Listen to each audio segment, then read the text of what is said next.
میں درس خطاب کے لیے دعوت دیتا ہوں محترم پروفیسر ڈاکٹر حافظ مسعود حافظ اللہ تعالی و انشاءاللہ تعالی وہ آپ کے سامنے درس قرآن ارشاد فرماتے ہیں۔ بسم اللہ والحمد للہ والصلاة والسلام علی رسول اللہ۔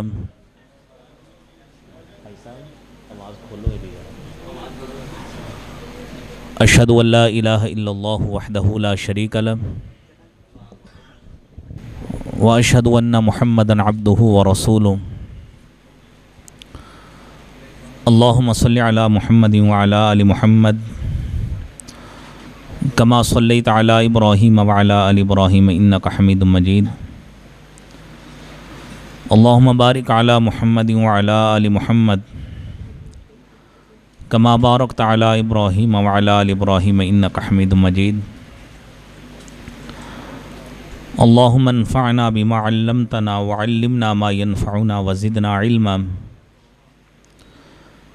اعوذ باللہ السمیع العلیم من الشیطان الرجیم، بسم اللہ الرحمن الرحیم۔ وتوبوا الی اللہ جمیعا ایہا المؤمنون لعلکم تفلحون۔ اے مومنوں، سارے کے سارے اکٹھے ہو کر اللہ کی طرف رجوع کرو تاکہ تم کامیاب ہو جاؤ۔ حضرات محترم، رمضان المبارک کی اس بابرکت ساعت میں اللہ جل شانہ کا انگنت لاتعداد شکر ہے کہ اس خالق کائنات نے مجھے بھی آپ کو بھی رات کے اس پہر میں مسجد میں جمع فرمایا ہے اور مسجد کی رونق بنایا ہے۔ دنیا میں ابھی اس وقت بھی ہمارے ارد گرد اطراف میں کئی ایسے لوگ پھر رہے ہیں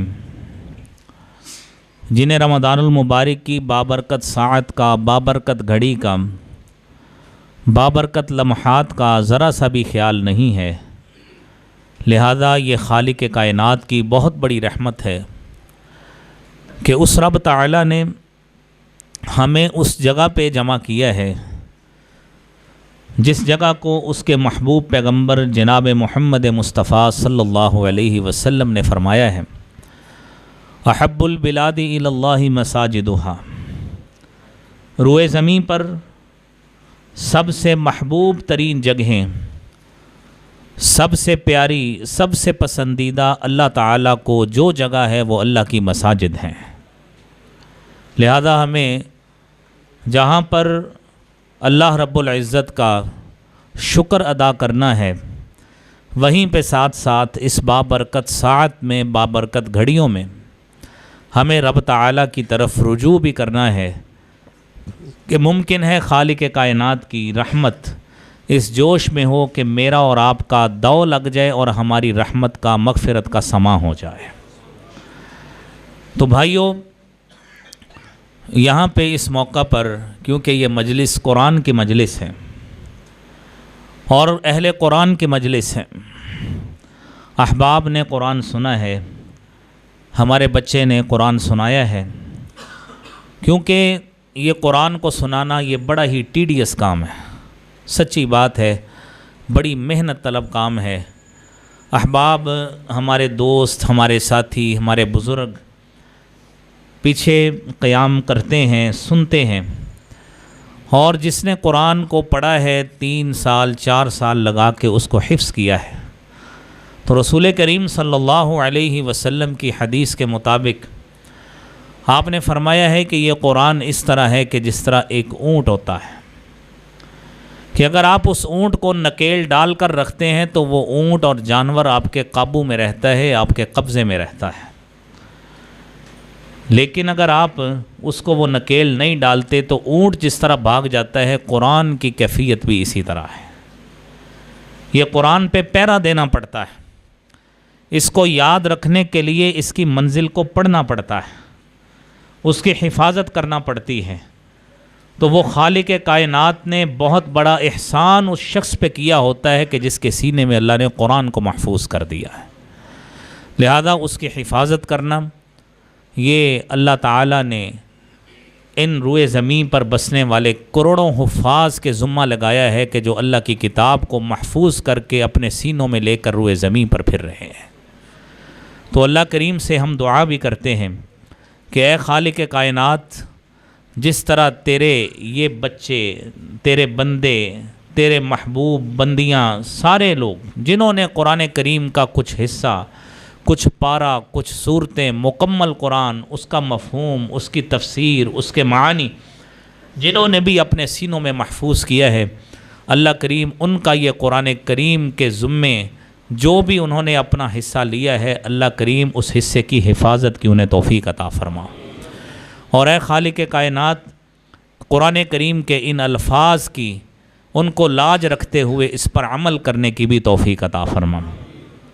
اور اس پر عمل کی ساری امت کو ضرورت ہے، ساری قوم کو ضرورت ہے، کسی ایک شخص کے لیے یہ ضروری نہیں ہے، بلکہ ساری امت مسلمہ من حیث القوم آج اس قوم کو ضرورت ہے۔ جب سے قرآن نازل ہوا ہے، سچی بات ہے، قرآن پڑھ کے یہ محسوس ہوتا ہے کہ جتنا اس پہ عمل کی آج دنیا کو ضرورت ہے، جتنی بے راہ روی آج ہو چکی ہے، قرآن کریم سے انحراف، اس کی تعلیمات سے روگردانی، اس کا ثبوت جتنا آج مل رہا ہے شاید اس سے پہلے کہیں پہ بھی نہیں تھا۔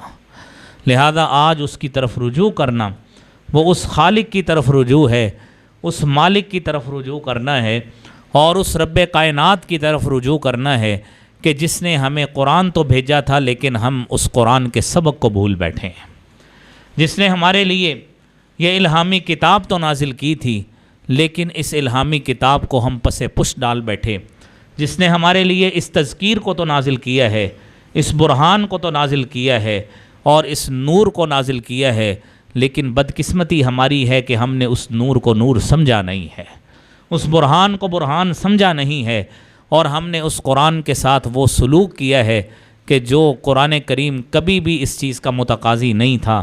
قرآن کا یہ حق تھا کہ ہم اس کی تلاوت کرتے، قرآن کا یہ حق تھا کہ ہم اس پہ عمل کرتے، قرآن یہ حق ہم سے مانگتا تھا کہ ہم اس کو سینے سے بھی لگاتے اور ساتھ عمل بھی کرتے، لیکن بدقسمتی یہ ہے کہ ہم نے قرآن کو بھی چھوڑا، ہم نے صاحب قرآن سے بھی روگردانی کی، اور ہم نے اس خالق قرآن سے، اور قرآن جس کا کلام ہے، اس رب کائنات سے ہم نے اس سے بھی روگردانی کر لی ہے۔ ہمیں اس کا احساس ہی نہیں ہے کہ جس نے ہمیں پیدا کیا ہے، جس نے اپنا کلام ہمارے لیے نازل کیا ہے، جس نے کلام الہی نازل کیا ہے، جو رب العالمین کی طرف سے نازل شدہ ہے، جسے جبریل امین لے کر آنے والے ہیں، ہمیں آج اس کا احساس بھی نہیں ہے۔ تو بھائیو، آج رجوع اللہ کا وقت ہے کہ ہم اس خالق کی طرف رجوع کریں، ہم اپنے گناہوں کا احساس کریں، اور ہمارے اندر جو خامیاں ہیں، جو کوتاہیاں ہیں، جو لغزشیں ہیں، جو معصیات ہیں، جو نافرمانیاں ہیں، اور خالق کائنات کی، رب کائنات کی، رسول کائنات جناب محمد مصطفیٰ صلی اللہ علیہ وآلہ وسلم کی جو نافرمانیاں ہم نے کی ہیں، ہم سب سے پہلے اس کا احساس اپنے دل میں لے کر آئیں، کیونکہ جب تک ہمیں احساس نہیں ہوگا ہم کبھی بھی اللہ کی طرف رجوع نہیں کر سکتے۔ حضرت عبداللہ ابن مسعود رضی اللہ تعالی عنہ فرماتے ہیں، رسول کریم صلی اللہ علیہ وسلم نے فرمایا ہے، آپ میرے بھائیوں، اس حدیث مبارکہ میں آپ احساس دیکھیے ایک مومن کا، آپ احساس دیکھیے ایک گناہ گار آدمی کا کہ دونوں گناہ کی طرف کس طرح ریئیکٹ کرتے ہیں، دونوں کا گناہ کی طرف احساس کیا ہے۔ کیونکہ مجھے موضوع ہی یہی ملا ہے تو لہذا میں اسی حوالے سے ہی بات کرتا ہوں۔ ہمارے پیش رو حضرت مولانا سردار عابد صاحب اس کا کچھ حصہ بیان کر کے گئے ہیں، میں اس سے ہٹ کر کچھ مزید باتیں جو ہیں وہ بیان کرتا ہوں۔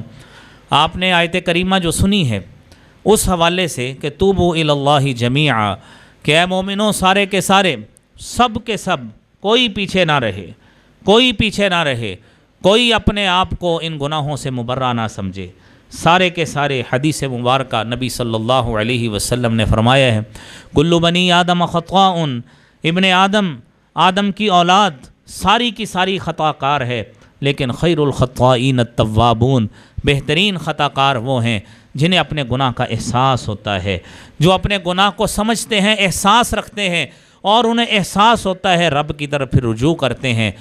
نبی کریم صلی اللہ علیہ وسلم نے خطا کاروں میں سے بہترین خطا کار ان کو کہا ہے جن کے دل میں احساس جاگزیں ہو جاتا ہے۔ میرے بھائیوں، آپ حدیث مبارکہ سنیے۔ آپ صلی اللہ علیہ وسلم نے فرمایا، ان المؤمن یری ذنوبہ کأنہ قاعد تحت الجبل۔ ایک مومن گناہ کا احساس کیسے رکھتا ہے؟ مومن یہ سمجھتا ہے کأنہ قاعد تحت الجبل، کہ وہ ایک پہاڑ کے نیچے بیٹھا ہے، ایک پہاڑ کے نیچے بیٹھا ہے۔ جیسے ہی اس نے گناہ کا ارتکاب کیا ہے، اس نے اللہ کی نافرمانی کی، اس نے محبوب پیغمبر جناب محمد مصطفیٰ صلی اللہ علیہ وسلم کی حکم عدولی کی، اور آپ کے حکم کو پامال کیا، آپ کے آرڈر کو پامال کیا۔ پہاڑ کے نیچے بیٹھا ہے، پہاڑ اس کے اوپر آن پڑے گا، اتنی گفتار اس کے اوپر ٹوٹ پڑے گی، آفت آن پڑے گی، پتہ نہیں اس کا کیا بن جائے گا۔ یہ مومن کا احساس ہے گناہ کرتے وقت، اسی لیے مومن گناہ کو گناہ سمجھتے اس سے دور بھاگتا ہے۔ یہ جو ریزسٹنس پاور ہے یہ مومن کے اندر زیادہ ہوتی ہے، لیکن جیسے جیسے انسان گناہ کرتا جاتا ہے، اللہ کی طرف رجوع نہیں کرتا، یہ اس میں احساس کم ہوتا جاتا ہے۔ پھر کیا ہوتا ہے؟ پھر نہ اس کو گناہ کا احساس رہتا ہے، نہ نیکی کا احساس رہتا ہے۔ اور اس کے برعکس آپ صلی اللہ علیہ وسلم نے فرمایا، ان الفاجر یری ذنوبہ، ایک فاجر آدمی، ایک گناہ گار آدمی، وہ گناہ کا احساس کیسے رکھتا ہے؟ آپ علیہ الصلاۃ والسلام نے فرمایا کہ ان الفاجر یری ذنوبہ کذباب مر علی انفہ، ایک فاجر، ایک گناہ گار آدمی جو گناہ کر کر کے، اللہ کی نافرمانیاں کر کر کے، اللہ کو ناراض کر کر کے، محبوب کبریا جناب محمد مصطفیٰ صلی اللہ علیہ وسلم کے حکموں کو پامال کر کر کے جو اس حد تک پہنچ چکا ہے، اس میں گناہ کا احساس اتنا ہی رہ جاتا ہے کذباب مر علی انفہ، کہ جس طرح ایک مکھی اس کے ناک پہ بیٹھی ہے، اس نے ہاتھ مار کے اڑا لی، جس طرح اس نے مکھی اڑا لی، اسی طرح ہی وہ بار بار گناہ کرتا رہتا ہے۔ یہ میرے بھائیوں، یہ احساس ہے ایک مومن کا اور ایک گناہ گار آدمی کا۔ تو بھائیوں، جب تک ہمارے دلوں میں ایک مومن والا احساس پیدا نہیں ہوتا، گناہ کی طرف ہمارا احساس نہیں آتا کہ یہ گناہ ہے، جب تک ہم گناہ کو گناہ نہیں سمجھیں گے، ہم کبھی بھی توبہ کی طرف نہیں جا سکتے۔ تو بھائیوں، سب سے پہلے اپنے دل میں، اپنے دماغ میں یہ احساس کو پیدا کرنا ہے کہ یہ گناہ والا عمل ہے، یہ اللہ کی نافرمانی والا عمل ہے، یہ دین سے بے رخی والا عمل ہے، یہ جناب محمد مصطفیٰ صلی اللہ علیہ وسلم کی شریعت سے متصادم عمل ہے۔ ہمیں آئے دن روزانہ ہمیں علم ہوتا ہے، ہم جانتے بھی ہوتے ہیں، ہمیں پتہ بھی ہوتا ہے، اس کے باوجود نماز بھی ترک کرتے ہیں۔ ہمیں علم ہوتا ہے، ہم جھوٹ بھی بولتے ہیں، ہمیں اس بات کا بھی پتہ ہوتا ہے کہ گالی دینا گناہ کا کام ہے، اس کے باوجود ہم گالی بھی دیتے ہیں۔ یہ سارا کام جب ہمیں پتہ ہے، اس کے باوجود ہم کرتے ہیں، تو بھائیوں، جب ہم اس گناہ کو گناہ سمجھیں گے نہیں، ہم اس سے نفرت کیسے کریں گے؟ تو سب سے پہلے یہ احساس اپنے اندر بھائیوں پیدا کرنا چاہیے کہ یہ گناہ والا عمل ہے، اور جب تک یہ گناہ والا احساس نہیں آئے گا، توبہ کا دروازہ کبھی بھی ہم اس کو کھٹکھٹا بھی نہیں سکتے۔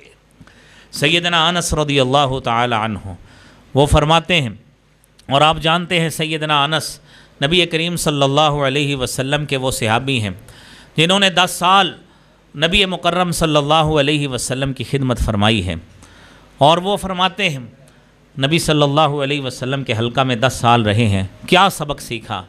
وہ سبق سیکھا اپنے ساتھیوں کو فرما رہے ہیں، فرماتے ہیں انکم لتعملون عملا ہی ادق فی اعینکم من الشعر، کہ تم ایسے بدترین عمل کر جاتے ہو، اتنے بدترین عمل کر بیٹھتے ہو، اتنے بڑے گناہ اور پاپ کر بیٹھتے ہو، ہی ادق فی اعینکم من الشعر، جنہیں تم اپنے ہاں کیا سمجھتے ہو، ہی ادق فی اعینکم من الشعر، کہ ایک بال سے بھی تم باریک سمجھ کر ان کو آرام سے کر جاتے ہو، تمہیں کوئی احساس نہیں ہوتا۔ وَإِن كُنَّا لَنَعُدُّهَا فِي عَهْدِ رَسُولِ اللَّهِ صلی اللہ علیہ وسلم من الموبقات، اور جب ہم اللہ کے رسول صلی اللہ علیہ وسلم کے دور میں ہوتے تھے، رسالت مآب صلی اللہ علیہ وسلم سامنے ہوتے تھے، ہمیں اتنا احساس ہوتا تھا، اتنا شدت سے اس کا احساس ہوتا تھا، ان کننا لنعدها فی عہد رسول صلی اللہ علیہ وسلم من الموبقات، ہم اسے ہلاک کر دینے والوں میں، تباہی کر دینے والوں میں، ہلاکت میں ڈال دینے والوں میں ہم سمجھتے تھے کہ ہم نے اس کا ارتکاب کر لیا، ہم تباہ ہو جائیں گے، ہم ہلاک ہو جائیں گے۔ یہ میرے بھائیوں، یہ جب تک ہمارے اندر احساس نہیں آتا ہم کبھی بھی توبہ کی طرف نہیں جا سکتے۔ لہذا سب سے اولین بات جو آج ہمارے اس درس سے سبق سے حاصل ہوتی ہے کہ اپنے دل میں ہمیں گناہ کا احساس پیدا کرنا چاہیے کہ یہ گناہ ہے، گالی دینا گناہ ہے، چغلی کرنا گناہ ہے، غیبت کرنا گناہ ہے، جھوٹ بولنا گناہ ہے، یہ تمام معاملات، بڑوں کی نافرمانی کرنا گناہ ہے، والدین کو اذیت دینا گناہ ہے، قرآن کریم کی تلاوت کو نہ کرنا گناہ ہے۔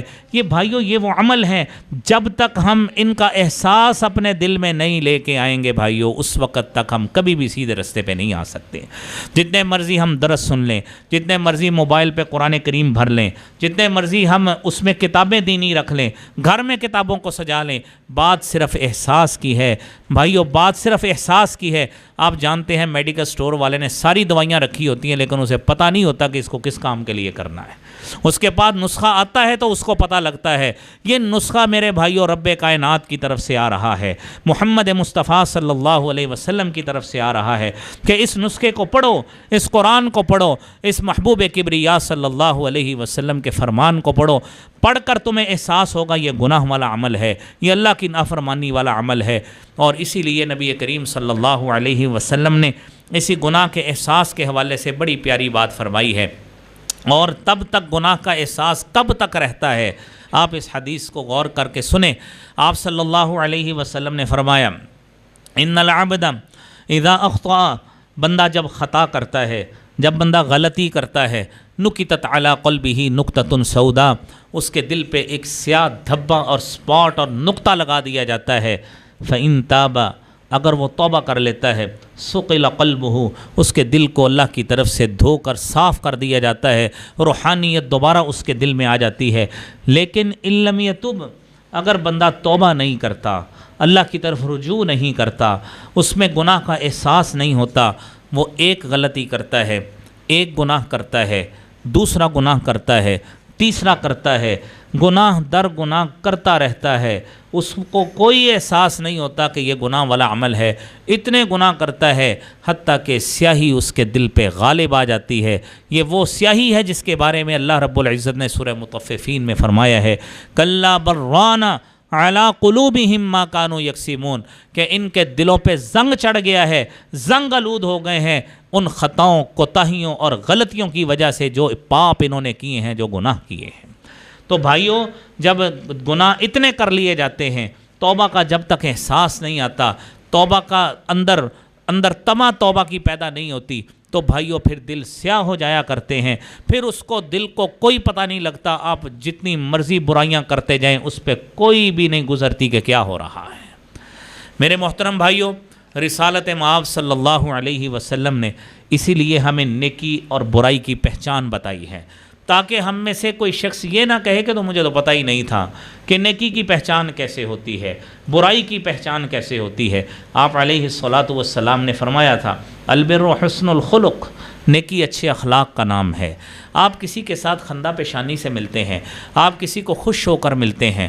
حضرت ابو ذر غفاری رضی اللہ تعالی عنہ کو آپ نے مخاطب ہو کے کہا تھا، یا ابا ذر، اے ابو ذر، لا تحقرن من المعروف شیئا، نیکیوں میں سے کسی کو حقیر نہیں سمجھنا، ایک چھوٹی سی نیکی کو بھی ہلکا نہیں سمجھنا۔ شاعر نے کہا تھا کہ ایک چھوٹے سے عمل کو بھی ہلکا نہ جان، خدا کے ہاں بخشش کا بہانہ چاہیے۔ تو میرے بھائیوں، آپ نے فرمایا لا تحقرن من المعروف شیئا، نیکیوں میں سے کسی کو ہلکا نہیں سمجھنا، حقیر نہیں سمجھنا۔ لو ان تلقا اخاک بوجہ طلق، اگر آپ نے کسی بھائی کے ساتھ، اپنے کسی گھر میں رشتہ دار کے ساتھ، فیملی ممبر کے ساتھ، اپنی ماں، بہن، بیٹی کے ساتھ، اپنے رشتہ دار کے ساتھ چہرے پہ مسکراہٹ لاتے ہوئے، چہرے پہ بشاشت لاتے ہوئے آپ اس کو جفی ڈال کر معانقہ کر کے ملتے ہیں، چہرے پہ ہماری ناگواری کے اثرات نہ ہوں، آپ صلی اللہ علیہ وسلم نے فرمایا لو ان تلقا اخاک بوجہ طلق، اگر آپ اپنے بھائی کو خوشی والے چہرے کے ساتھ مل لیتے ہیں، اللہ کے ہاں یہ بھی بہت بڑی نیکی ہے۔ تو میرے بھائیوں یہ نیکیوں کا آغاز یہاں سے ہونا چاہیے ہمارا. جب یہاں سے نیکیوں کا آغاز ہوتا ہے تو انشاءاللہ جیسے جیسے ہم دنیا میں زندگی گزاریں گے، جیسے جیسے ہم سے غلطی ہوتی ہے، گناہ کا احساس ہوتا جائے گا، گناہ کا جیسے جیسے احساس ہوتا جائے گا، ہم رب کی طرف رجوع کر کے توبہ بھی کرتے جائیں گے. اب بھائیوں دیکھیے، آپ حدیث سن رہے تھے، آپ نے فرمایا البر حسن الخلق، نیکی اچھے اخلاق کا نام ہے. اور برائی کی 2 پہچانیں آپ نے بتائیں، 2 طرح کی پہچان بتائی. اور سچی بات ہے یہ باتیں بڑی قیمتی ہیں، بڑی قابل غور ہیں، ہمیں کبھی بھولنی نہیں چاہیے. آپ نے فرمایا الاثم ما حاک فی صدرک، گناہ وہ ہے جو آپ کے سینے میں کھٹکتا ہے. بندہ غلطی کرنے لگتا ہے، ہارٹ بیٹ اس کی تیز ہو جاتی ہے، دل دھڑکنے لگ جاتا ہے. کوئی کام کرتے وقت جب ایسا احساس آئے فوری طور پہ ہمیں متنبہ ہو جانا چاہیے یہ کام ٹھیک نہیں ہے. دودھ والا ملاوٹ کرنے لگتا ہے، دل میں تھوڑا سا کھٹکا پیدا ہوتا ہے، دل میں کھٹکا پیدا ہوا کہ میں کیا کرنے لگا ہوں. کوئی شخص غلط کام کرنے لگتا ہے، ملاوٹ کرنے والا ملاوٹ کرتا ہے، چور چوری کرنے لگتا ہے، فوری طور پر اس کے دل کی دھڑک تیز ہو جاتی ہے. اس کا مطلب ہے کہ وہ کام ٹھیک نہیں ہے. یہ شریعت نے کتنی پیاری ہمیں پہچان بتائی ہے. اور دوسری پہچان یہ بتائی وَكَرِهْتَ أَن يَطَّلِعَ عَلَيْهِ النَّاسِ، آپ کو یہ بات ناگوار گزرے کہ کہیں لوگوں کو پتہ نہ لگ جائے. چور جب چوری کرتا ہے ادھر ادھر دیکھتا ہے کہیں دنیا تو نہیں دیکھ رہی مجھے، جب وہ لوگوں سے چھپاتا ہے اس کا مطلب ہے وہ کام ٹھیک نہیں ہے. جب بھی انسان کوئی چوری کرتا ہے، جب بھی کوئی ملاوٹ کرتا ہے، جب بھی غلط کام کرنے لگتا ہے تو فوری طور پر ادھر ادھر دیکھتا ہے کہ مجھے کوئی دیکھ تو نہیں رہا. نبی صلی اللہ علیہ وسلم نے کتنی پیاری بات بتائی. آپ کتنے بڑے سائیکیٹرسٹ تھے، کتنے بڑے جو تھے آپ سائیکالوجسٹ تھے کہ آپ نے فوری طور پر انسان کی سائیکی نفسیات کے حوالے سے بات کی ہے کہ انسان جب ادھر ادھر دیکھ کے کام کرنے لگتا ہے اس کا مطلب ہے اس کا کام ٹھیک نہیں ہے. جب بھی آپ لوگوں سے ڈرتے ہیں، جب بھی آپ لوگوں سے بچ کر کوئی کام کرنے کی کوشش کرتے ہیں، آپ کی ہارٹ بیٹ تیز ہوتی ہے، دل کی دھڑکن تیز ہوتی ہے، تو اس کا مطلب ہے یہ کام ٹھیک نہیں ہے. تو لہذا ہمیں ٹھیک کی طرف جانا چاہیے. تو بھائیوں یہ ایک احساس ہے کہ جب تک یہ احساس ہمارے اندر نہیں آتا ہم توبہ کی طرف کبھی بھی نہیں جاتے. تو میرے بھائی دیکھیے، احساس کے بعد ہماری اگلی بات، اگلا پوائنٹ ہمارا یہ ہے کہ ہم نے جب اللہ کی طرف رجوع کرنا ہے، کیونکہ یہ بخشش کا مہینہ ہے، یہ رحمت کا مہینہ ہے، اور یہ اللہ کی طرف سے جہنم کی آزادی، تمام کا تمام مہینہ یہ سارا کچھ رحمت کا بھی ہے، مغفرت کا بھی ہے، جہنم سے آزادی کا بھی مہینہ ہے. اللہ کی رحمت 10 دنوں کے لیے رحمت کی نہیں ہوتی، نہ 10 دنوں کے لیے مغفرت کی ہوتی ہے، نہ 10 دنوں کے لیے جہنم کی آزادی کی ہوتی ہے. میرے مالک کی رحمت ہفتے کے 7 دن، مہینے کے 30 دن، وہ رحمت والا بھی ہے، وہ مغفرت والا بھی ہے، وہ جہنم کی آگ سے آزادی بھی دیتا ہے. اس کی رحمت اتنی وسیع ہے.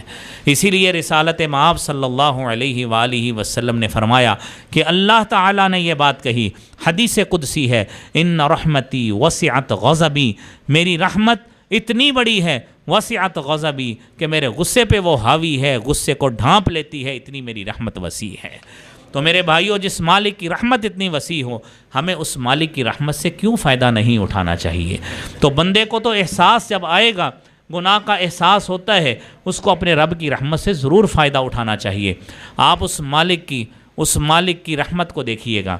پھر اس کے جو برگزیدہ لوگ ہیں، جو اس کے برگزیدہ بندے ہیں، انہوں نے کس طرح اپنے مالک کی طرف رجوع کیا ہے. وہ برگزیدہ لوگ جنہیں آپ انبیاء کرام کہتے ہیں، جنہیں آپ اللہ کے رسول کہتے ہیں، جو امت کی ہدایت کے لیے آئے، جو امت کی رہبری کے لیے آئے، جو امت کی قیادت کرنے کے لیے آئے، جو امت کو بھٹکا ہوا رستہ دکھانے کے لیے آئے، جو امت کو ان کو سیدھے رستے پہ چلانے کی رہنمائی دینے کے لیے آئے. اللہ تعالیٰ نے ان کو کتابیں بھی دیں، خالق کائنات نے ان کو صحیفے بھی دیے. اس مالک نے جب ان کو اتنا کچھ دیا، وہ آئے امت کے لیے، لیکن امت میں آنے کے باوجود اگر ان سے بھی لغزش ہو گئی تو بتقاضۂ بشریت ان سے بھی ہو جاتی تھی. اللہ تعالیٰ نے ان کو ان کے رب کو پکارنے کی وجہ سے اللہ نے ان کو معاف کر کے معافی کا سرٹیفکیٹ بھی دے دیا. وہ انبیاء کرام ہیں. آپ نے حضرت آدم علیہ السلام کا تذکرہ سنا ہے. حضرت آدم کا نام آپ نے سنا. ابو البشر ہیں، انسانوں کے باپ ہیں، میرے بھی باپ ہیں، آپ کے بھی باپ ہیں، کل انسانیت کے باپ ہیں. لیکن ایک لغزش ہوئی، ایک غلطی ہوئی، ایک اللہ کی نافرمانی ہو گئی.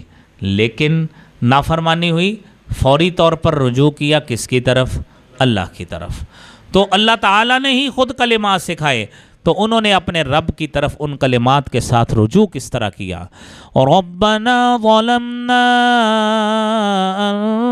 انفسنا وَإِن لم تغفر لنا وترحمنا لنكونن من الخاسرین۔ اے ہمارے رب، ہم نے اپنی جانوں پہ ظلم کیا ہے۔ عبداللہ صاحب ایپ کو کھولو یہ۔ اے ہمارے رب، ہم نے اپنی جانوں پہ ظلم کیا۔ احساس ہوا نا، احساس ہوا سب سے پہلے۔ یہ نہیں کہا اللہ تو نے تو مجھے اپنے ہاتھوں سے بنایا ہے، نہیں، میں نے اپنی جان پہ ظلم کیا ہے۔ اِلَّمْ تَغْفِرْ لَنَا، اے اللہ اگر تو نے ہمیں معاف نہ کیا، وَتَرْحَمْنَا، اللہ تو نے ہمارے اوپر رحمت نہ کی، لَنَكُونَنَّ مِنَ الْخَاسِرِينَ، ہم خسارہ پانے والوں میں سے ہو جائیں گے۔ رجوع اللہ کی طرف کیا، اللہ تعالیٰ نے ان کو معاف کر دیا۔ اور اسی طرح ہی اللہ تعالیٰ نے انبیاء کو معاف کر کر کے انہیں معصوم عن الخطا کا سرٹیفکیٹ دیا۔ یہ صرف انبیاء کے پاس ہے، کسی اور کے پاس نہیں ہے۔ قرآن کریم نے ہی اس کی شہادت دی ہے۔ پھر آگے آپ دیکھیے، آدم علیہ السلام کے بعد حضرت نوح علیہ السلام اللہ کے نبی ہیں، اللہ کے رسول ہیں، اللہ تعالیٰ نے ان کو تعلیمات سے نوازا ہے، صحیفوں سے نوازا ہے، اللہ کے برگزیدہ ہیں۔ لیکن کیا ہوا؟ غلطی ہوئی، اللہ کے روکنے کے باوجود وہ باز نہیں آ سکے، یعنی رک نہیں سکے۔ اللہ تعالیٰ نے قرآن میں اس کا تذکرہ کیا، جب بیٹے کے ساتھ ان کا معاملہ ہوا تو فوری طور پر انہوں نے اپنے رب سے رجوع کیا، رب انی اعوذ بک ان اسألک ما لیس لی بہ علم، اللہ تجھ سے پناہ مانگتا ہوں، تیری طرف آتا ہوں، میں اس چیز سے پناہ مانگتا ہوں کہ جس کا مجھے پتہ نہیں، میں تجھ سے سوال کیوں کروں، لیکن اے مالک اللہ تغفر لی، اگر تو نے مجھے معاف نہ کیا، وترحمنی، تو نے مجھ پہ رحم نہ کیا، اللہ میں خسارہ پانے والوں میں سے ہو جاؤں گا۔ تو اللہ تعالیٰ نے حضرت نوح علیہ السلام کو بھی معاف کر دیا۔ یہ اس کے برگزیدہ لوگ ہیں جن کے پاس جبریل امین آیا کرتے تھے، جن کے پاس الہامی پیغام آیا کرتا تھا، یہ ان کی کیفیت ہے۔ پھر حضرت موسیٰ علیہ السلام کا تذکرہ دیکھیے۔ موسیٰ علیہ السلام اپنے قبیلے میں ایک قبطی آدمی دوسرے قبیلے کا آدمی لڑ پڑے، موسیٰ علیہ السلام کی طرف سے مکہ اس کو لگا، وہ بندہ پار ہو گیا، اس کی جان نکل گئی۔ نتیجہ کیا نکلا؟ وہاں سے نکل گئے، اللہ تعالیٰ کی طرف رجوع کیا، رب انی ظلمت نفسی، اے میرے رب میں نے اپنی جان پہ ظلم کیا ہے، فاغفر لی، اللہ مجھے معاف کر دے۔ رب کہتا ہے فغفر لہ، میں نے اس کو معاف کر دیا۔ اس نے موسیٰ نے معافی مانگی، میں نے اس کو معاف کر دیا۔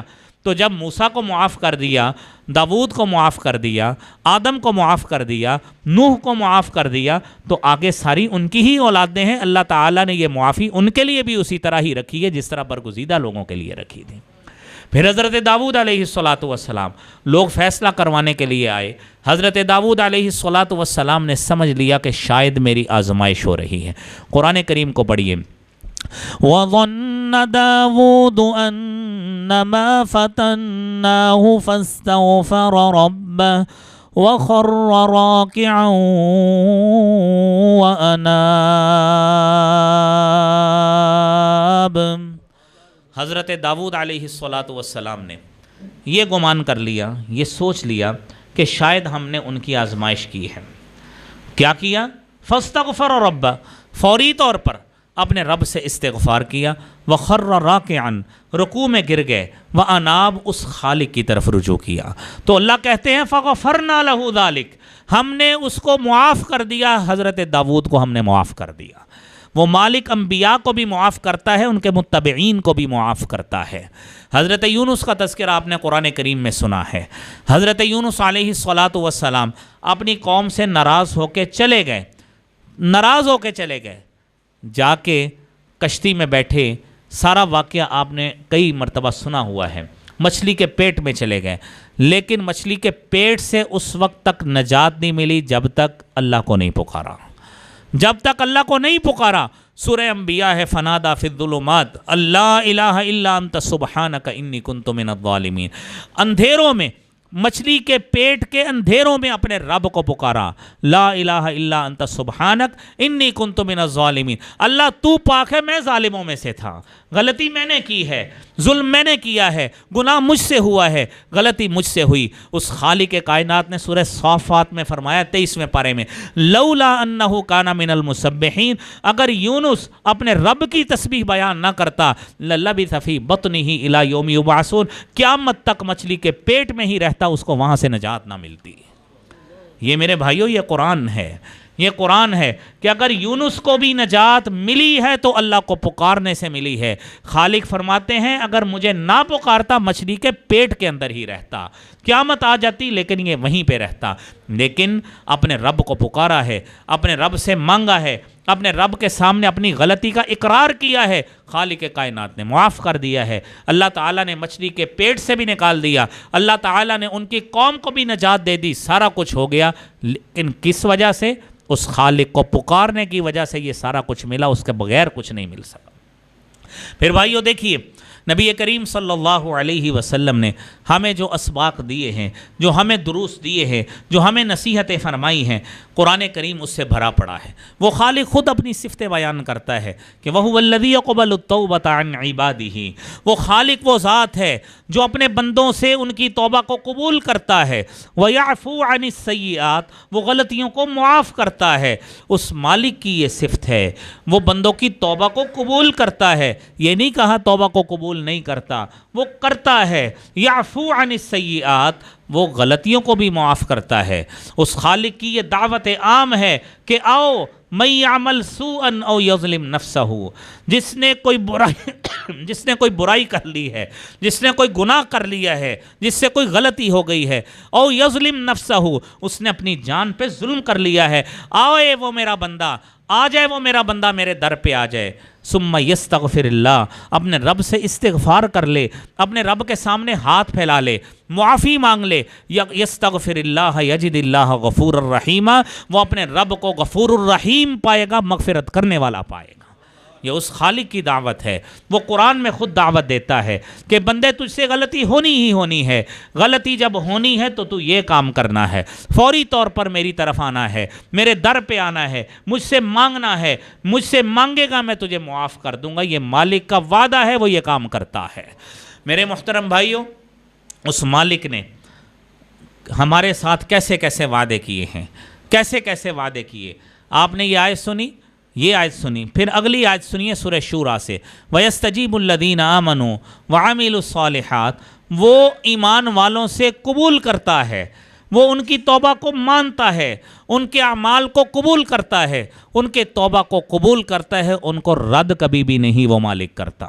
بندے میں یہ احساس شاید یہ ڈیولپ ہو جائے، اس کے دل میں، اس کے دماغ میں یہ احساس آ سکتا ہے کہ شاید میرا مالک میری سنتا نہیں ہے، لیکن ایسا ہو نہیں سکتا۔ اس مالک نے قرآن میں وعدہ کیا ہے میں توبہ کو قبول کرتا ہوں، میں گناہوں کو معاف کرتا ہوں۔ انسان، اے انسان، تیرا دماغ، تیری سوچ، تیری فکر، تیری عقل جواب دے سکتی ہے، اس مالک کا وعدہ جھوٹا نہیں ہو سکتا۔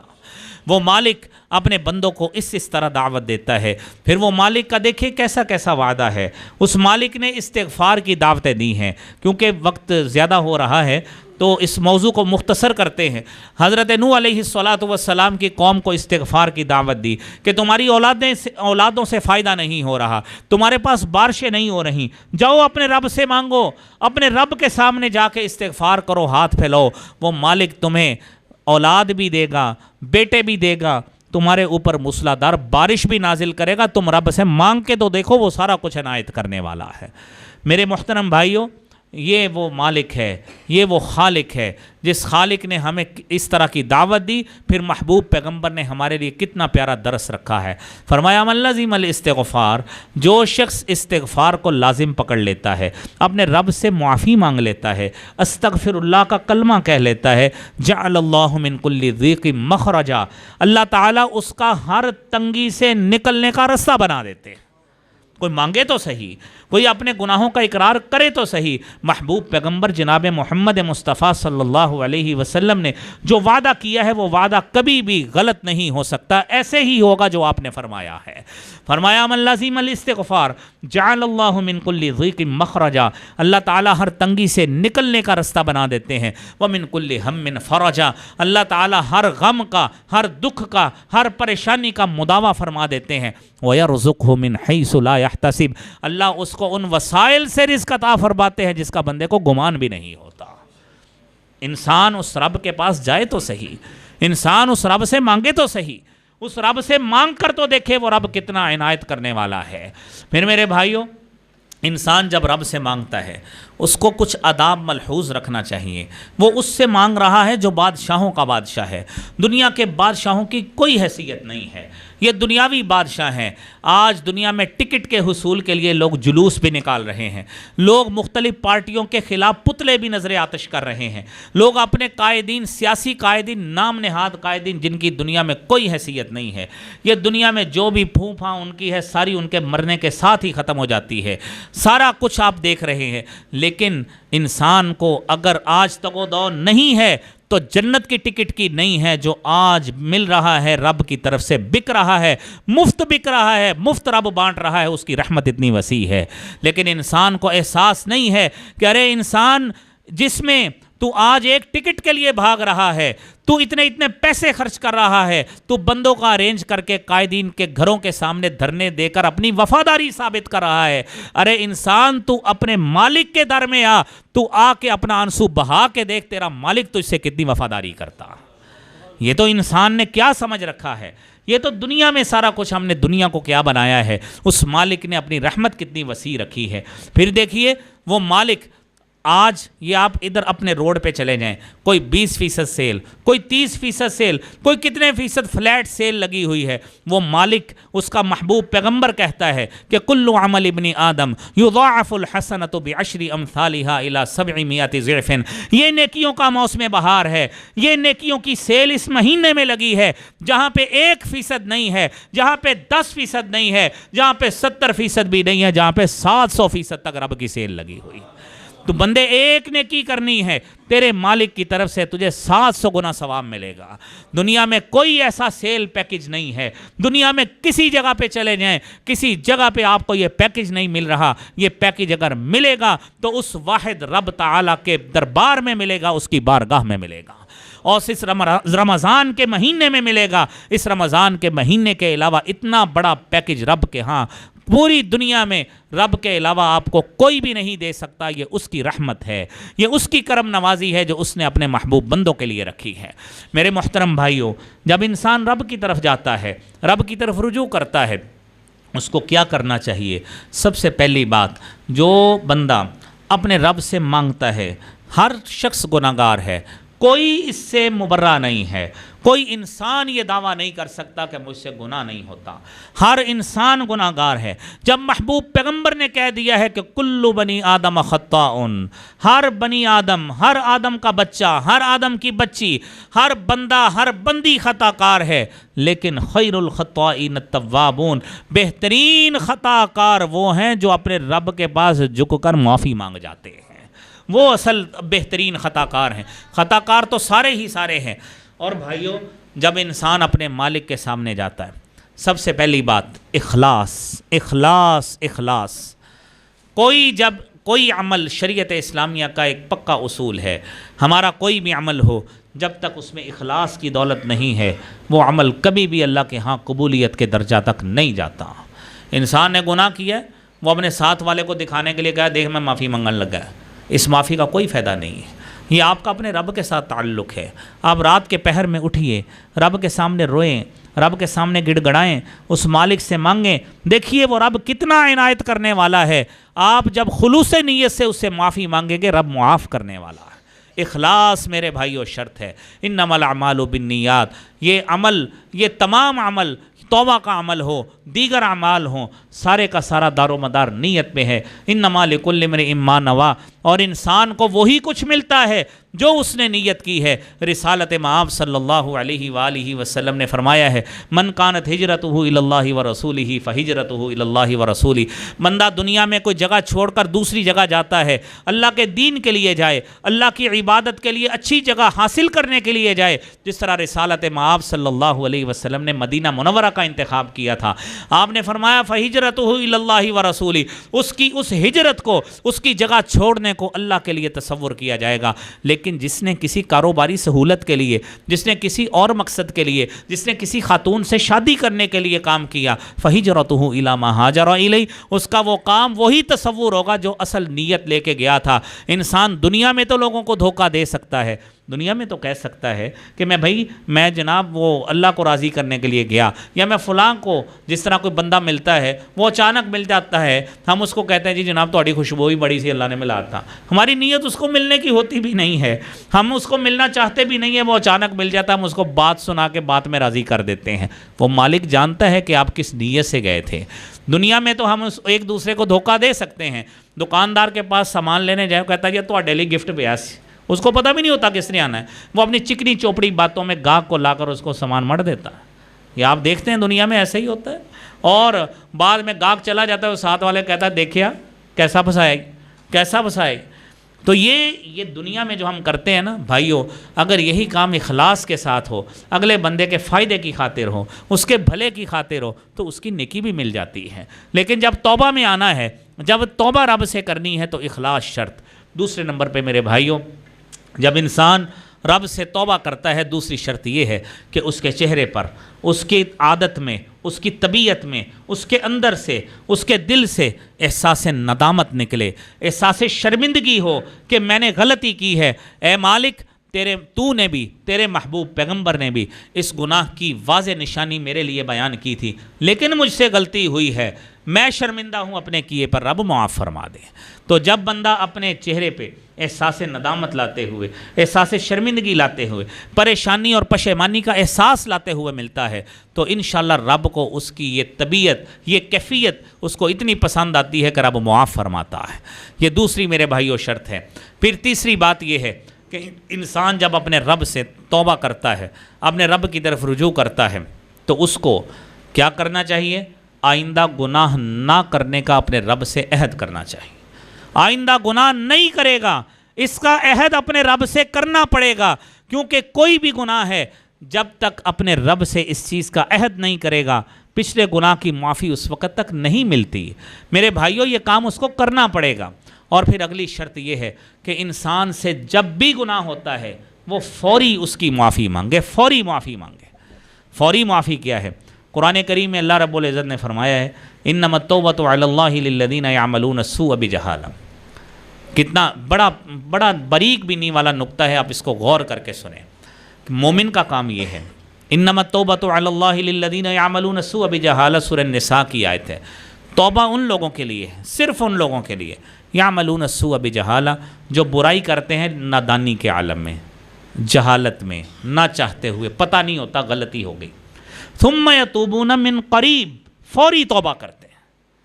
پھر یہ نہیں کہتے کہ 27ویں رات آئے گی اگلے سال اس وقت توبہ کریں گے، اس سال عمرے پہ جائیں گے اس وقت توبہ کریں گے۔ میرے محترم بھائی، نہ میری زندگی کا مجھے پتہ ہے، نہ آپ کو آپ کی زندگی کا پتہ ہے۔ شاید برائی کرتے کرتے موت آ جائے، رب کے سامنے کس منہ سے جائیں گے، کہ کس منہ سے اپنے رب کے سامنے پیش ہوں گے، یا توبہ کا موقع ہی نہ ملے، دن کے دن گزر گئے، مہینے کے مہینے گزر گئے، لیکن توبہ نہیں کر سکے۔ آیت پر غور نہیں کیا تھا، اس لیے پتہ نہیں تھا۔ آیت پہ غور کرنا چاہیے میرے محترم بھائیو، آیت پہ غور کرو۔ انما التوبۃ علی اللہ للذین یعملون السوء بجہالہ، جہالت میں گناہ ہوا، غلطی ہوئی، ثم یتوبون من قریب، پھر فوری توبہ کی، دیر نہیں کی، ثم یتوبون من قریب، مالک کا وعدہ ہے اولئک یتوب اللہ علیہم، اللہ بھی انہی لوگوں کی توبہ کو قبول کرتا ہے جن کے دل میں فوری احساس آتا ہے کہ میں نے غلطی کی ہے، اے اللہ مجھ سے ابھی غلطی ہو گئی، اللہ بڑا جرم ہو گیا ہے۔ جو احساس آپ نے ابتدائی حدیث میں سنا ہے کہ اللہ بہت بڑا جرم ہو گیا ہے، مالک میری زندگی کا پتہ نہیں ہے، اللہ میں تجھ سے خلوص نیت سے معافی مانگتا ہوں، مجھے معاف فرما دے۔ میرے محترم بھائیوں، یہ احساس کے ساتھ اپنے رب سے مانگنا چاہیے۔ اور پھر نبی کریم صلی اللہ علیہ وسلم نے ایک بڑی پیاری حدیث آپ صلی اللہ علیہ وسلم کی، جس میں بڑا پیارا توبہ کا ادب سکھایا گیا ہے۔ آپ صلی اللہ علیہ وسلم نے فرمایا ان اللہ طیب، اللہ تعالیٰ پاک ہیں، لا یقبل الا طیبا، اللہ تعالیٰ پاکیزہ چیز ہی کو پسند کرتے ہیں۔ ان اللہ تعالیٰ امر المؤمنین، اللہ تعالیٰ نے مومنوں کو وہی حکم دیا ہے جو پیغمبروں کو حکم دیا۔ فقال تعالیٰ، مالک فرماتے ہیں یا ایھا الرسل کلوا من الطیبات واعملوا صالحا۔ سورہ مومنون کی آیت ہے، آپ نے حدیث مبارکہ میں تلاوت فرمائی کہ اے رسولوں کی جماعت، پاکیزہ چیزیں کھاؤ اور نیک عمل کرو۔ کیا نعوذ باللہ رسولوں نے حلال نہیں کھانا تھا؟ کھانا حلال ہی تھا۔ بتایا انہیں یہ ہے کہ حلال کمائی کی اتنی اہمیت ہے کہ تمہارا عمل بھی اس وقت تک قبول نہیں ہے جب تک حلال کمائی نہیں ہوگی۔ یہ امت کو سکھایا ہے، امت کو درس دیا ہے۔ حالانکہ رسولوں کا تو معاملہ ہی بڑا سیدھا ہے، وہ تو معصوم عن الخطا ہیں، ان کو تعلیم دے کر امتوں کو سمجھایا ہے کہ تمہارے لیے سبق یہ ہے۔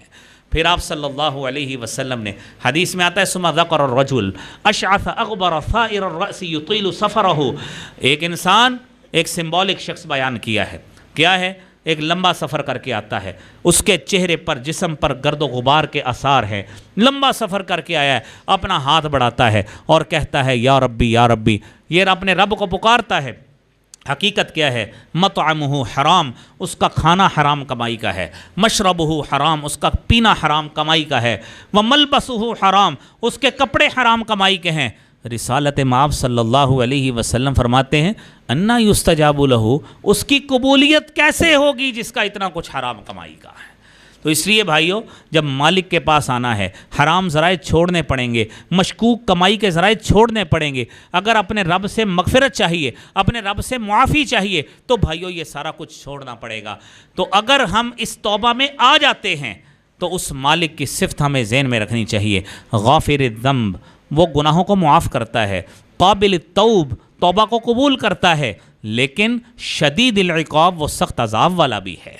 اگر آپ نے اس کی رحمت سے فائدہ نہ اٹھایا، اس کی رحمت کے جوش سے فائدہ نہ اٹھایا، رمضان کے مہینے کی سعادتوں سے فائدہ نہ اٹھایا، تو بندو یاد رکھنا شدید العقاب ذی الطول، وہ مالک بڑے سخت عذاب والا بھی ہے، تمہارے گناہوں کی پاداش میں پکڑ بھی لیتا ہے۔ جہاں پہ اس کی رحمت بڑی وسیع ہے وہاں پہ وہ یہ بھی کام کرتا ہے، لیکن اگر بندہ توبہ میں آ جاتا ہے تو آپ دیکھیے میرے بھائیوں کہ اس کے لیے مغفرت کی دعائیں کہاں کہاں پہ ہوتی ہیں۔ سورہ مومن 24واں سپارہ، الذین یحملون العرش، وہ لوگ جو عرش اٹھائے ہوئے ہیں۔ عرش کو کنہوں نے اٹھایا ہے؟ فرشتوں نے اٹھایا۔ ومن حولہ، اور جو فرشتے اس عرش کے پاس ہیں، یسبحون بحمد ربہم، اپنے رب کی تسبیح بیان کرتے ہیں، ویستغفرون، اور مغفرت مانگتے ہیں ان لوگوں کے لیے جو اپنے رب کی طرف رجوع کرتے ہیں۔ اللہ کے فرشتے عرش کے پاس ان لوگوں کے لیے دعائیں مانگ رہے ہیں جو اپنے گناہوں کی معافی اپنے رب سے مانگتے ہیں۔ اللہ کے فرشتے ان لوگوں کے لیے رحمت کی دعائیں کر رہے ہیں۔ تو میرے بھائیوں، ان رحمت کی دعاؤں کا مصداق بنیے اور فرشتوں سے دعا لیجئے، اللہ کے عرش کے پاس ہمارے لیے دعائیں ہوں، تو لہٰذا اس موقع سے فائدہ اٹھائیے۔ قبولیت دعا کا وقت ہوتا ہے جب قرآن کریم کی تکمیل ہوتی ہے، تو ہمارے بزرگ حافظ محمد داود صاحب فضیلت الشیخ موجود ہیں۔ میں ان سے ملتمس ہوں کہ ہماری انہی نصیحتوں کے آگے نہیں ہمارے بزرگ ہیں تو بڑوں کی قدر کرنی چاہیے۔ جو بڑوں کی قدر نہیں کرتا، حدیث میں آتا ہے من لم یرحم صغیرنا ولم یوقر کبیرنا، جو ہمارے بڑوں کی عزت نہیں کرتا اس کا تعلق ہم سے نہیں ہے، وہ ہم سے بڑے ہیں، ان کا حق بنتا ہے۔ وہ آپ کے سامنے ابھی آپ سے دعا کریں گے، تو خلوص نیت کے ساتھ آپ میرے بھائی دعا کریں۔ قبولیت دعا کا وقت ہوتا ہے، لہذا دعا کر کے باقی معاملات کو باقی بعد میں سر انجام دیجیے گا۔ کہہ دو خاموش ہو جاؤ ذرا، ایک بار کہہ دو، دعا شروع کر دو، واپی ہونا۔ الحمد للہ رب العالمین والعاقبۃ للمتقین والصلاۃ والسلام علی سید الانبیاء والمرسلین۔ اللہم انا نسألک بأن لک الحمد لا الہ الا انت الحنان المنان بدیع السماوات والارض یا ذا الجلال والاکرام یا حی یا قیوم۔ اللہم صلی علی محمد وعلی آل محمد کما صلیت علی ابراہیم وعلی آل ابراہیم انک حمید مجید۔ اللهم بارك على محمد وعلى آل محمد كما باركت على إبراهيم وعلى آل إبراهيم إنك حميد مجيد. ربنا ظلمنا أنفسنا وإن لم تغفر لنا وترحمنا لنكونن من الخاسرين. ربنا لا تزغ قلوبنا بعد إذ هديتنا وهب لنا من لدنك رحمة إنك أنت الوهاب. ربنا اغفر لنا ولإخواننا الذين سبقونا بالإيمان ولا تجعل في قلوبنا غلا للذين آمنوا ربنا إنك رؤوف رحيم. ربنا هب لنا من أزواجنا وذرياتنا قرة أعين واجعلنا للمتقين إماما. يا حي يا قيوم برحمتك نستغيث. اللهم ارحم على حالنا ولا تنظر إلى سوء أعمالنا. اللهم وفقنا لما تحب وترضى. ربنا لا تؤاخذنا إن نسينا أو أخطأنا. ربنا ولا تحمل علينا إصرا كما حملته على الذين من قبلنا. ربنا ولا تحملنا ما لا طاقة لنا به. واعف عنا واعف عنا واعف عنا واغفر لنا وارحمنا أنت مولانا فانصرنا على القوم الكافرين. فانصرنا على القوم الظالمين. فانصرنا على القوم المشركين. اللهم إنك عفو كريم تحب العفو فاعف عنا. اللهم إنك عفو كريم تحب العفو فاعف عنا. اللهم إنك عفو كريم تحب العفو فاعف عنا. اللهم تقبل منا صيامنا. اللهم تقبل منا قيامنا. اللهم آتق رقابنا من النار. اللهم آتق رقابنا من النار. اللهم آتق رقابنا من النار.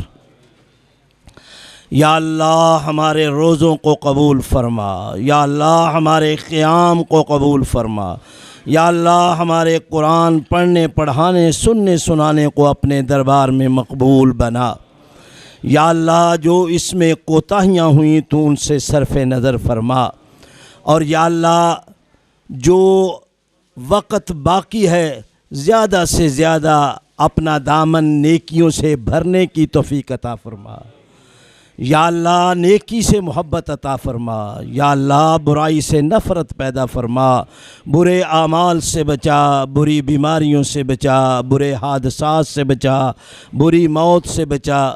یا اللہ جتنی زندگی تیرے ہاں مقدر ہے صحت تندرستی ایمان کی سلامتی والی ہم سب کو زندگیاں عطا فرما. اللہم اشف مرضنا ومرض المسلمین. اذهب البأس رب الناس واشف انت الشافی لا شفاء الا شفاؤک شفاء لا یغادر سقما. یا اللہ ہمارے مریضوں کو صحت عطا فرما. ہمارے بیماروں کو شفا عطا فرما. جتنے بھی مسلمان بچے بوڑھے مرد و عورت گھروں میں ہسپتالوں میں بیمار ہیں یا اللہ تمام بیمار مسلمانوں کو صحت اور تندرستی عطا فرما. یا اللہ رمضان المبارک کی برکات سے ہماری تمام تکالیف بیماریاں پریشانیاں دور فرما. اطمینان اور سکون والی زندگی عطا فرما. بے سکونی بے قراری اور بے چینی کو دور فرما. یا اللہ ہمارے کاروباروں میں برکت عطا فرما. ہمارے مالوں میں برکت عطا فرما. ہمارے رزق میں برکت عطا فرما. ہماری عمروں میں برکت عطا فرما. ہمارے اعمال صالحہ میں برکت عطا فرما. یا اللہ ہماری عزت و آبرو کی حفاظت فرما. یا اللہ ہمارے گھر بار کی حفاظت فرما. یا اللہ ہمارے ملک کی حفاظت فرما.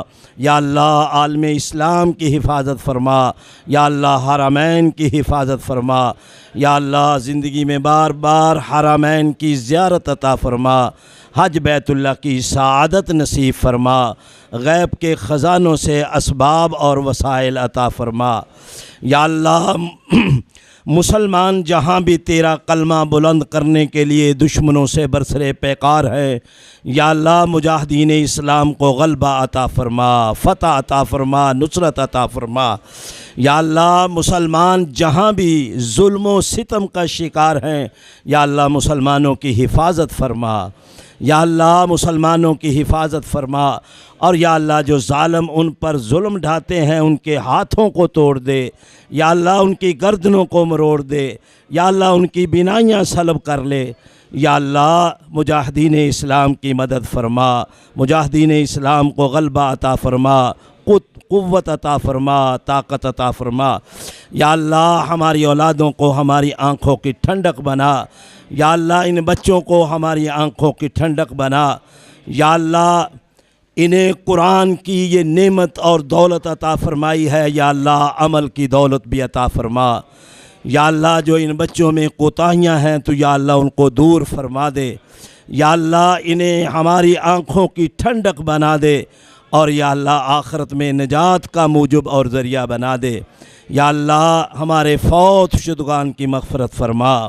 یا اللہ ہمارے جو بھی عزیز و اقارب، دوست و احباب، علماء کرام، اساتذہ کرام، والدین، یا اللہ اس مسجد کے جن کے نام پر بنائی گئی یہ مسجد، ہمارے بزرگ حاجی عبدالرشید صاحب، یا اللہ ان کی قبر کو جنت کا باغیچہ بنا۔ یا اللہ قبر کو تا حد نگاہ فراخ فرما، کشادہ فرما، جنت کی ہوائیں داخل فرما، جنت کے پھلوں سے ان کی مہمان نوازی فرما۔ یا اللہ ہماری دعاؤں کو قبول فرما۔ یا اللہ جو کچھ مانگا ہے ہمیں عطا فرما۔ یا اللہ جو ہمارے دلوں میں ہے، بعض باتیں لبوں پر نہیں آتی، یا اللہ تو سینوں کے بھیدوں کو جانتا ہے، یا اللہ ہماری وہ بھی نیک خواہشات کو پورا فرما، نیک تمناؤں کو اپنے رحمت کے خزانوں سے پورا فرما، دنیا بھی اچھی عطا فرما، یا اللہ آخرت بھی اچھی عطا فرما، دنیا میں بھی سکھ اور چین عطا فرما، یا اللہ آخرت میں بھی سرخروئی عطا فرما۔ یا اللہ جن کے اولاد نہیں ہیں، اولاد کے خواہش مند ہیں، یا اللہ انہیں نیک اور صالح اولاد عطا فرما۔ یا اللہ جن کو بیٹیاں دی ہیں ان کو بیٹے بھی عطا فرما۔ یا اللہ ہماری دعاؤں کو قبول فرما۔ ربنا تقبل منا انک انت السمیع العلیم وتب علینا انک انت التواب الرحیم۔ صلی اللہ تعالی علی خیر خلقہ محمد وآلہ واصحابہ اجمعین برحمتک یا ارحم الراحمین، آمین یا رب العالمین۔